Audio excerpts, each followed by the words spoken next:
प्रभु श्री रामचंद्र की जय।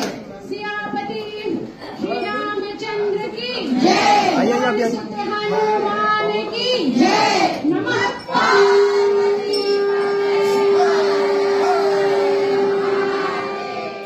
वाराणसी में एक बेहद खूबसूरत और सबके लिए प्रेरणादायक तस्वीर सामने आई है।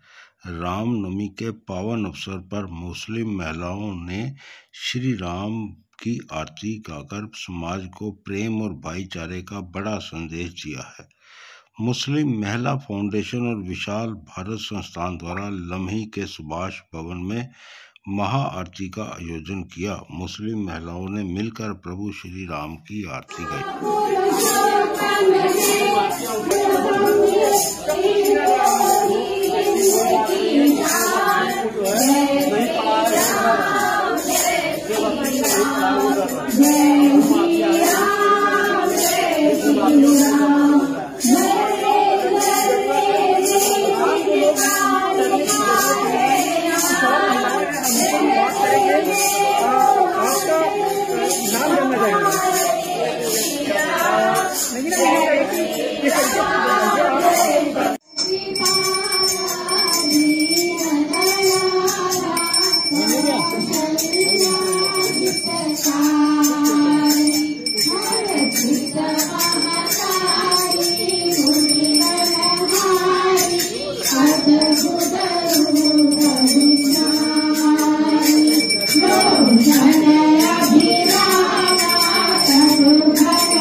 शोभा